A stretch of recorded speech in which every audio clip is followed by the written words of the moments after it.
The letter came yesterday, from the retirement fund. You opened it, saw that number, $487,000, and for a second you smiled.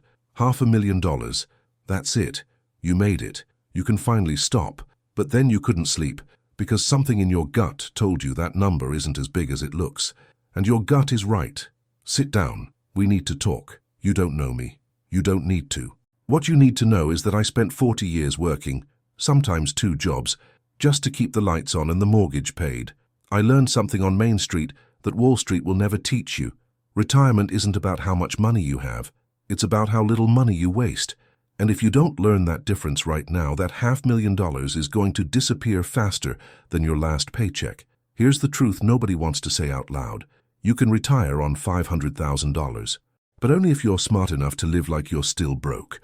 Let me ask you something right now. Before we go any further, I want you to stop and think about the last thing you bought that you didn't need. The thing you justified because you earned it, or because it was on sale, or because everyone else has one. Go to the comments and write it down. No shame, just honesty. Because if you can't admit what you're wasting now, you're going to waste that retirement fund too. Now let's do the math everyone's afraid to do. You've got $500,000. Congratulations. That sounds like a fortune until you divide it by how many months you have left to live. Let's say you retire at 65. Average life expectancy in this country? About 78 years. That's 156 months. $500,000 divided by 156 months is $3,205 per month. That's your budget. For everything. Rent, food, medicine, the car that's going to break down, the water heater that's going to die at the worst possible time. Does $3,205 a month sound like a fortune now? But you think that's the problem? You think the issue is that you don't have enough? Wrong. The issue is that you spend too much, and you've been spending too much your entire life because someone convinced you that you deserve it. Let me tell you about deserving it. You work hard, I know, I did too. 50 hours a week, sometimes 60. Came home tired, feet hurt, back hurt. And someone at the store, or on the TV, or in your own head whispered, "You deserve this new couch. You deserve this dinner out. You deserve this upgrade." And you believed it, because it felt good, for about one day. Then the credit card bill came. And that couch you deserved? It cost you 3 months of stress. Here's what I learned. The only thing I truly deserve is peace of mind. And peace of mind doesn't come from owning things. It comes from not owing anyone. You want to know why you're scared about retiring on $500,000. It's not because the number is too small. It's because your lifestyle is too big. You've been living in a 3-bedroom house when a 2-bedroom would do. You've been buying a new car every 5 years when the old one still runs fine. You've been eating out 4 times a week when your kitchen has a perfectly good stove. And now you're about to retire and you think you can keep living like that. You can't. Not unless you want to spend your 70s eating ramen and praying you don't live past 80. This country has sold you a lie. The lie that retirement is about freedom. Freedom to travel. Freedom to relax. Freedom to finally enjoy life. But nobody told you the price of that freedom. Discipline. The discipline to say no. The discipline to cut the cable. The discipline to drive the same car until the wheels fall off. Wall Street wants you to think you need $2 million to retire. You don't. You need 2 things, a paid-off house and the guts to live smaller than your ego wants. And that's what we're going to talk about in the next part. I'm not going to teach you how to get rich. I'm going to teach you how to not be poor. And the first lesson is going to hurt more than your back after a double shift. But it's going to save you, if you listen. All right, you're still here. Good. That means you're serious. Or at least curious. Either way works. Let me show you where your money's going. And I'm not talking about the big stuff. Everyone knows the mortgage is expensive. Everyone knows the car payment hurts. I'm talking about the small holes. The leaks you don't see because they're only $5 here, $10 there. But those leaks, they're drowning you. Let's start with something simple. Coffee. You stop at the coffee shop every morning before work. It's your ritual, your moment of peace before the chaos starts. $5. Doesn't seem like much, right? $5 a day is $150 a month. That's $1,800 a year. Over 10 years of retirement, that's $18,000. That's a new roof. That's a year of property taxes. That's your entire emergency fund gone because you needed a latte. And coffee is just the beginning. Streaming services, you've got Netflix, Hulu, Disney+, HBO Max, Amazon Prime, Spotify, maybe a couple more you forgot you're even paying for. Let's say that's $80 a month total. That's $960 a year. Over 10 years, $9,600. That's 2 years of groceries if you shop smart. The gym membership you haven't used since February, $40 a month. $480 a year, $4,800 over 10 years. That's your medicine cabinet when you're 75. I know what you're thinking. It's just small stuff, it doesn't matter. Wrong, it's the small stuff that kills you because you don't notice it until it's too late. I know a guy, runs an auto repair shop 2 blocks from my house. Been there 30 years. Fixed my transmission once. Charged me fair, we got to talking. He told me he retired at 62 with $320,000. Not $500,000. 320,000. And you know what? He's doing fine. Better than fine. He's happy. You want to know his secret? He lives in a house that's paid off, drives a 2008 Toyota Tacoma with 200,000 miles on it, eats at home 6 days a week, watches free TV with an antenna, goes fishing on Saturdays. That's it. No fancy vacations. No new truck every 3 years. No showing off. His monthly expenses, about $1,900. That means his $320,000 will last him 168 months. That's 14 years. He'll be 76, and if he makes it past that, he's got Social Security kicking in to stretch it further. He's not living poor, he's living smart, and he sleeps like a baby every single night because he knows his money isn't going anywhere except where it needs to go. Now let's talk about you.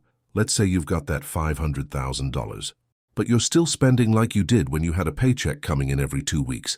You're spending $3,500 a month. That's not crazy. That's normal for most Americans. But normal is broke. $500,000 divided by $3,500 a month is 142 months. That's 11 years and 10 months. If you retire at 65, your money runs out at 76, and the average American lives to 78. So you've got 2 years to figure out how to survive with nothing. Good luck with that. But here's the thing. You don't have to live like that. You can cut your spending to $2,200 a month. That's still comfortable, that's still a roof over your head, and food on the table and gas in the car. But now your $500,000 lasts 227 months. That's 18 years and 11 months. You make it to 83. You die in peace instead of in debt. The difference between dying broke and dying comfortable is $1,300 a month, and I'm going to tell you exactly where to find that $1,300. It's in the subscriptions you don't use. The car payment you don't need. The dinners out you can replace with a home-cooked meal that tastes better anyway. Your brain is going to fight me on this. It's going to tell you that cutting back is suffering, that living smaller is failing, that you worked 40 years so you could finally relax and enjoy life, and I'm going to tell you the truth. You can't enjoy life if you're worried about money every single day. Relaxation isn't a vacation in Florida. Relaxation is knowing your bills are paid and there's still money in the account. I can already hear the excuses. But I worked hard. I deserve to enjoy my retirement. You do, but enjoying retirement doesn't mean spending every dime you have. It means spending smart so you can enjoy every year you have left. Not just the first 5. This isn't about being cheap. This is about being smart with money you bled for. Every dollar you saved is an hour you worked. An hour away from your family. An hour of your life. And you're going to throw that away on a meal you'll forget by tomorrow? Let me show you 2 people. Both retired at 65 with $500,000. Both worked their entire lives. Both paid their dues. But their retirements? Completely different. First one is Linda. Linda from Florida. Retired 3 years ago. Still has the big house. 4 bedrooms for 1 person. HOA fees. Pool maintenance. Property taxes through the roof. Drives a 2022 SUV with a $450 monthly payment. Eats out 5 times a week. Because cooking for one feels lonely. Cable package with every channel. 3 streaming services. Gets her nails done every 2 weeks. Linda spends $4,200 a month. That means her $500,000 lasts 119 months. That's 9 years and 11 months. She's 68 now. By the time she's 75, she's broke. And then what? She sells the house. Moves in with her daughter. Becomes a burden she never wanted to be. Now meet Robert. Robert from Ohio. Also retired 3 years ago. Also started with $500,000, but Robert downsized, sold the big house, bought a small 2-bedroom condo for cash, no mortgage, no property taxes except what's included in the HOA, drives a 2015 Honda Civic, paid off, gets 35 miles per gallon, cooks at home, watches TV with an antenna and 1 streaming service he shares with his son, goes to the library once a week for books, Robert spends $1,900 a month. His $500,000 lasts 263 months. That's 21 years and 11 months. He's 68 now. His money lasts until he's almost 87. He'll never see the bottom of that account. And he sleeps better than he did when he was working because nothing keeps him up at night. Same starting point. Two completely different endings. The difference isn't luck, it's choices. You don't retire rich, you retire careful, that's the lesson. And the sooner you learn it, the longer you get to enjoy the life you actually worked for. Now I'm going to give you the real numbers. The ones that are going to save you if you're smart enough to listen. Cut the car payment. If you're retiring with a car payment, you already lost. Sell that car. Buy something used for cash. A reliable Honda or Toyota with 100,000 miles will run another 100,000 easy. That saves you $400 a month. That's $4,800 a year. Over 20 years, that's $96,000. That's 2 extra years of retirement right there. Downsize the house. You don't need 4 bedrooms anymore. The kids are gone. You're rattling around in there paying to heat and cool rooms you never use. Sell it. Buy something smaller. Pocket the difference. If you drop from a $2,500 mortgage and utilities to a $900 mortgage and utilities, you just saved $600 a month. That's $7,200 a year. Over 20 years, that's $144,000. That's almost 3 more years of living without worry. Cancel the subscriptions, all of them. Then add back only the one you actually use. That saves you $60 a month minimum. That's $720 a year. Over 20 years, that's $1,400. That's 6 months of groceries when you're 80. Cook at home, I know, you're tired of cooking. You did it for 40 years. But eating out 4 times a week at $50 a meal is $800 a month. Cook at home, and you're spending $400. That's $400 saved every month. That's $4,800 a year. Over 20 years, that's $96,000. Another 2 years of retirement. Add it all up.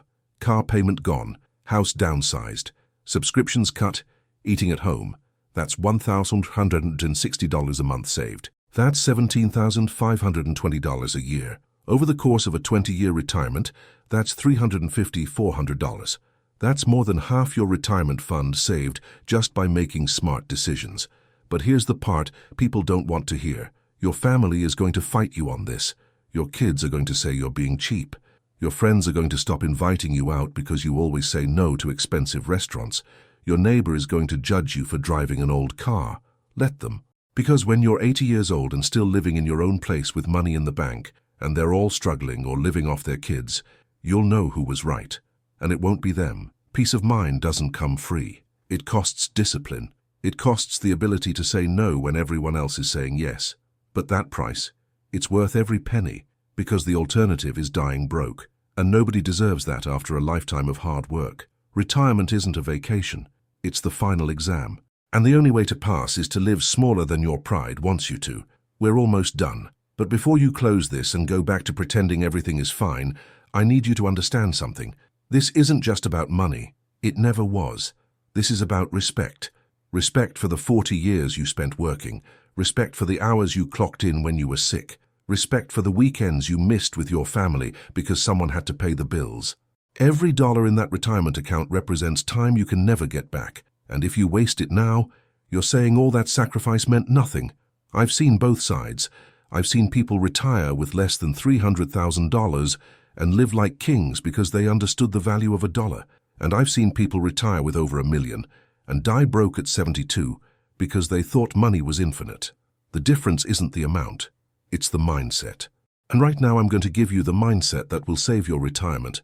Here's your future. If you don't change, you retire at 65 with $500,000. You keep the big house, you keep the new car payment, you keep eating out because you earned it.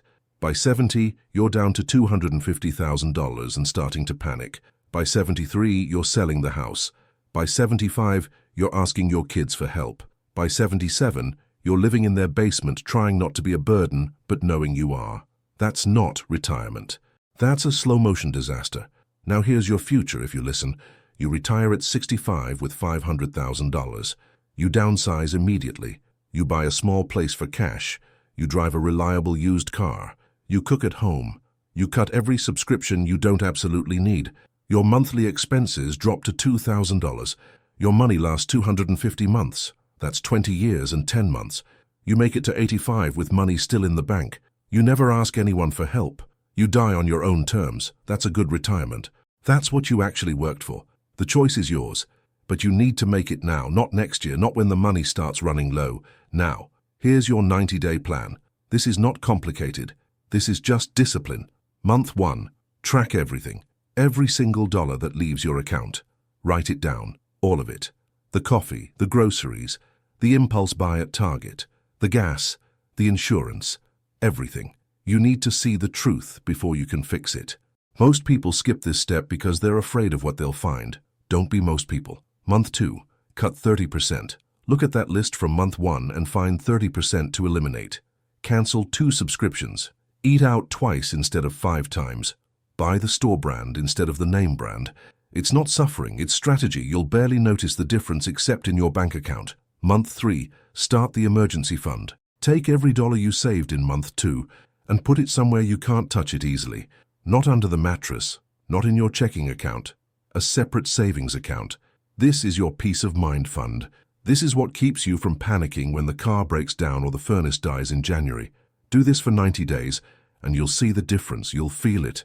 The weight that's been sitting on your chest since you retired, it gets lighter because you're not guessing anymore. You're not hoping. You're controlling. And control is the only thing that matters in retirement. You can't control how long you live. You can't control medical bills. You can't control inflation. But you can control how much you spend on things that don't matter. And that control is the difference between a good retirement and a desperate one. This country taught you that more is better. Bigger house, newer car, more stuff. But that's a lie designed to keep you working until you drop. The truth is simpler. Enough is enough. And once you figure out what enough actually is, everything else is just noise. You're not going to become a millionaire in retirement. That ship sailed. But you can become something better. You can become someone who doesn't need to be a millionaire. Someone who can look at their bank account and feel calm instead of panic.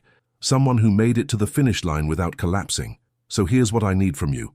If you made it this far, you didn't waste your time. Comment, "I will retire smart" as a contract.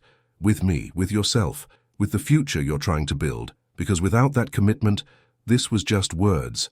And words don't pay bills. All right, we're done. Now go look at your bank statement from last month and circle every charge you can't remember making. Then cancel whatever subscription that was. You just bought yourself another week of retirement.